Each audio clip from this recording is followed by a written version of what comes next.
Hello दोस्तों, हमारा आज का टॉपिक है संविधान का भाग 2 नागरिकता। नागरिकता में हम अनुच्छेद 5 से लेकर 11 तक, भारत के संविधान के अनुच्छेद 5 से लेकर अनुच्छेद 11 तक नागरिकता के बारे में दिया गया है। देखिएगा इसमें क्या दिया गया है। संविधान का अनुच्छेद 5 ये कहता है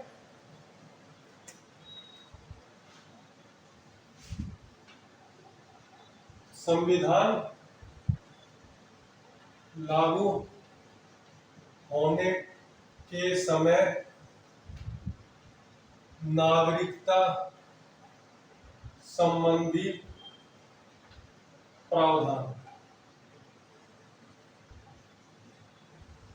जिस समय संविधान भारत का लागू हुआ 26 जनवरी 1950, उस समय के नागरिकता संबंधी प्रावधानों के बारे में ये अनुच्छेद जो है वो बताता है। इसके अनुसार कोई भी व्यक्ति भारतीय नागरिक हो सकता हो, एक तो उसका जन्म भारत में हुआ हो या स्वतंत्र भारत या अविभाजित भारत में, क्योंकि 1947 से पहले देश विभाजन नहीं हुआ था उसका।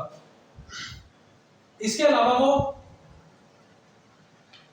उसके माता पिता भारतीय नागरिक, उसके माता या पिता जो है वो भारतीय नागरिक हो, उसके दादा या दादी में से कोई एक उस भारत का नागरिक हो, तो ऐसे व्यक्ति को भारतीय नागरिक माना जाएगा। ये प्रावधान अनुच्छेद 5 के तहत संविधान में दिया गया है। इसके बाद देखते हैं अनुच्छेद 6। संविधान का अनुच्छेद 6 जो है ये बताता है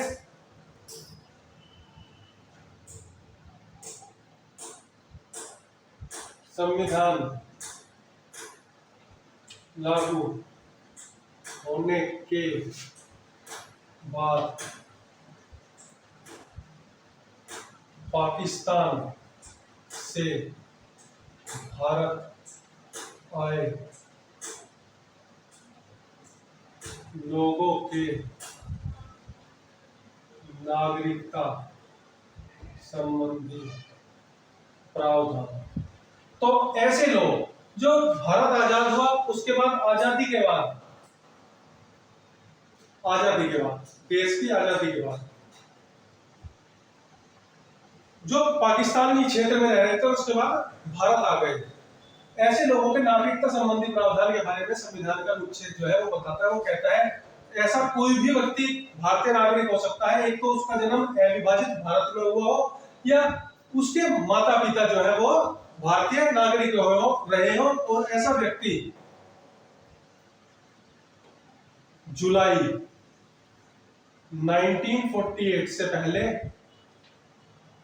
पाकिस्तान से भारत आ गया हो, इस स्टेट से पहले भारत आ गया हो और उसका जन्म अविभाजित भारत में हुआ हो, तो ऐसे व्यक्ति को भारतीय नागरिक माना जाएगा। इसके बाद है अनुच्छेद 7। अनुच्छेद 7 जो है उन लोगों के संबंध में बताता है आजादी के बाद पाकिस्तान गए लोगों की नागरिकता संबंधी प्रावधान।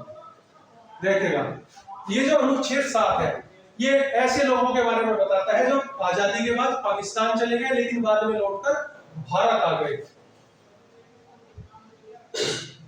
उनके लिए नहीं जो पाकिस्तान में बस गए, जो पाकिस्तान चले गए तो उन्हें पाकिस्तान की नागरिकता मिली, भारत की नागरिकता उनकी स्वतः समाप्त हो गई। तो ऐसे लोगों के लिए जो पाकिस्तान गए थे और लौटकर भारत में आ गए, उनके बारे में यह प्रावधान देता है कि ये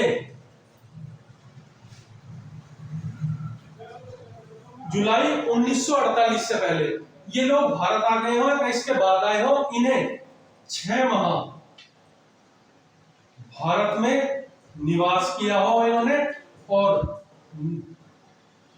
नागरिकता प्राप्त करने के लिए इन्होंने अर्जी दी हो, तो ऐसे व्यक्ति को भारत की नागरिकता दी जा सकती है। जरूरी यह है कि ये व्यक्ति हो जिनका जन्म जो अविभाजित भारत था उसमें हुआ हो, या इनके माता पिता दादा दादी में से किसी व्यक्ति का जन्म जो हो अविभाजित भारत में हो, उन्हें ये प्रावधान की छूट जो थी वो मिली। इसके बाद देखते हैं अनुच्छेद 8। अनुच्छेद 8 जो है अप्रवासी भारतीयों या कह सकते हैं भारतीय मूल के लोगों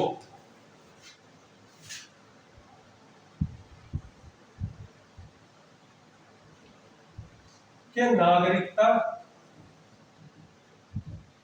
संबंधी प्रावधान देखेगा। ऐसे लोगों के लिए जो मूल रूप से तो भारतीय नागरिक हैं लेकिन किसी दूसरे देश में निवास कर रहे हैं, ऐसे लोगों के लिए नागरिकता संबंधी प्रावधान जो थे वो इसमें दिए गए हैं। ऐसे लोगों के लिए कहा गया कि वो भारत में पंजीकरण द्वारा भारत की नागरिकता प्राप्त कर सकते हैं, साथ ही उन्हें 6 माह भारत में निवास करना उनके लिए अनिवार्य है और पंजीकरण के द्वारा वो भारत की नागरिकता प्राप्त कर सकते हैं। हालांकि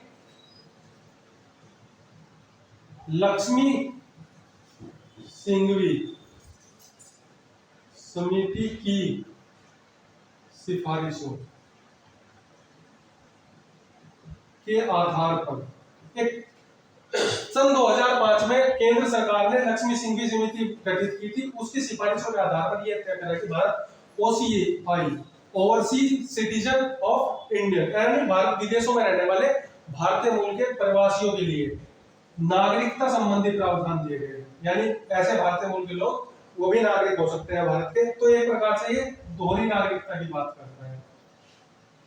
तो ऐसे लोगों को बाद में 2005 में OCI को भारतीय नागरिक का दर्जा दिया गया। अनुच्छेद 9 स्वेच्छा से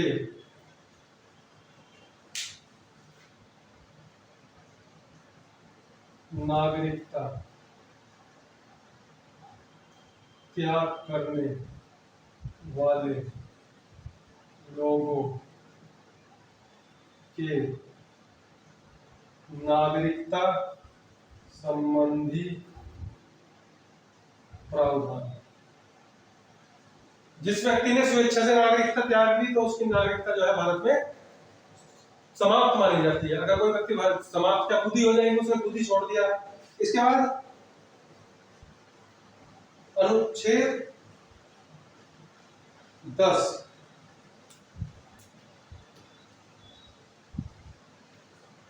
नागरिक अधिकारों के निलंबन की संसद की संबंधी प्रावधान। संसद को यह शक्ति दी गई है कि किसी नागरिक के अधिकारों को निलंबित कर दे जांच के लिए कि क्या वास्तव में अगर उसने भारत में नागरिकता पंजीकरण से प्राप्त की है वो झूठ बोलकर या किसी अन्य कारण से या भारत में रहकर वो जासूसी इस तरह के कार्य तो नहीं कर रहा है। तो संसद को यह शक्ति दी गई है अनुच्छेद 10 के तहत कि वो उनके नागरिक अधिकार नागरिक के रूप में जो अधिकार मिले होते हैं उनका निलंबन करते। देखिए नागरिक का अधिकार क्या होता है। एक देश में 2 तरह के लोग होते हैं, एक होते हैं जिन्हें हम नागरिक बोलते हैं और दूसरे होते हैं विदेशी।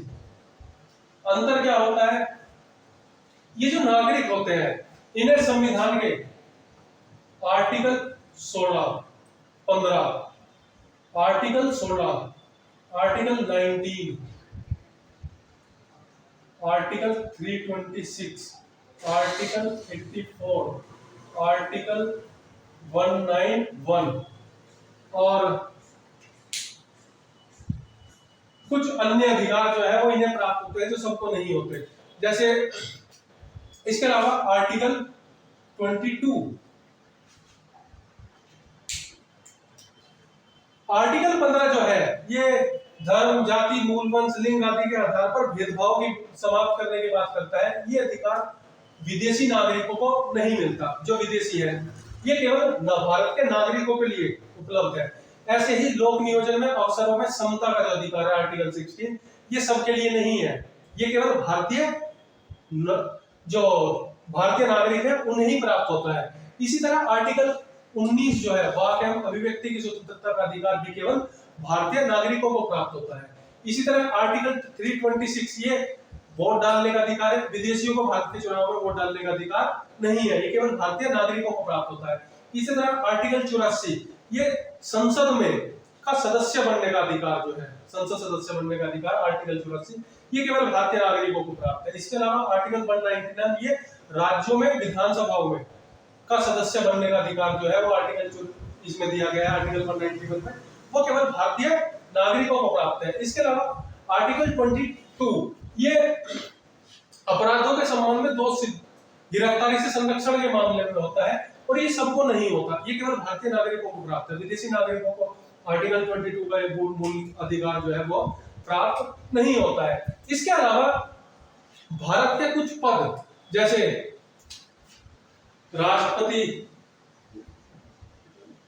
उपराष्ट्रपति, उच्च न्यायालयों के मुख्य न्यायाधीश, न्यायाधीश, राज्यों के न्यायालयों के न्यायाधीश, मुख्य न्यायाधीश, राज्यपाल, लोक सेवा आयोग के सदस्य, संघ लोक सेवा आयोग का अध्यक्ष, राज्य लोक सेवा आयोग के अध्यक्ष और सदस्य, वित्त आयोग का अध्यक्ष, ऐसे महत्वपूर्ण पद जो है वो केवल भारतीय नागरिकों के लिए रिजर्व है। तो संसद जो है ऐसे लोगों के इन अधिकारों पर निलंबन लगा सकती है कानून बनाकर। ये संविधान के अनुच्छेद 10 के तहत नागरिकों को प्रावधान भारत का संविधान देता है। इसके बाद अनुच्छेद 11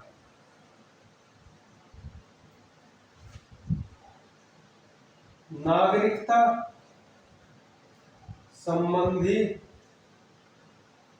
कानून या विधि बनाने की संसद की शक्ति। देखिए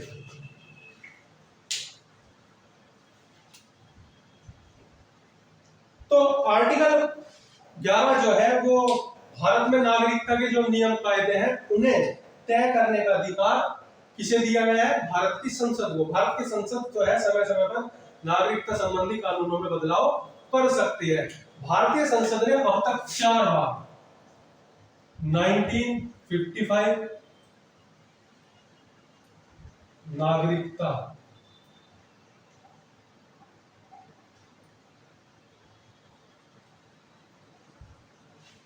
संशोधन अधिनियम 1955, इसके बाद 1986, 1992 और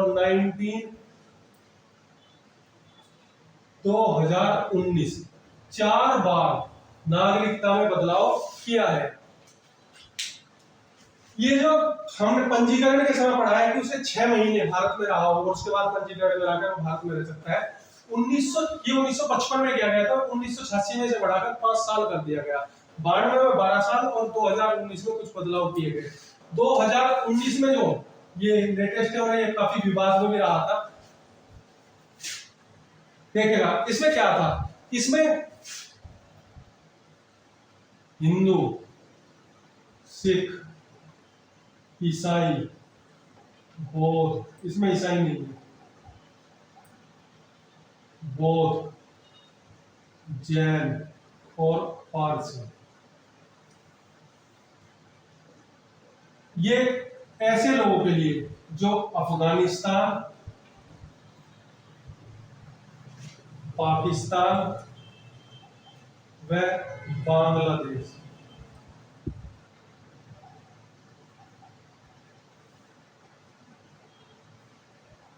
इसमें ईसाई भी है। देखिएगा नागरिकता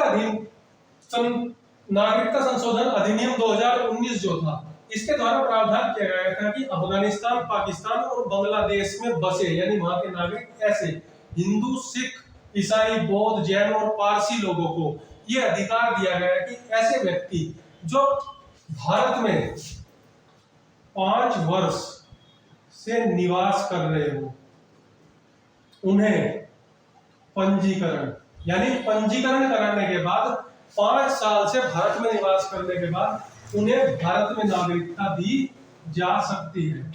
इसके पीछे कारण यह था कि ये लोग जो थे वहां पर धार्मिक रूप से अल्पसंख्यक है, और समय समय पर, क्योंकि वहां पर धार्मिक अल्पसंख्यकों के साथ अत्याचार की खबरें जो है समय समय पर आती है, और इस चीज की काफी समय से मांग उठ रही थी कि इन लोगों को भारत की नागरिकता प्रदान की जाए मानवता के आधार पर।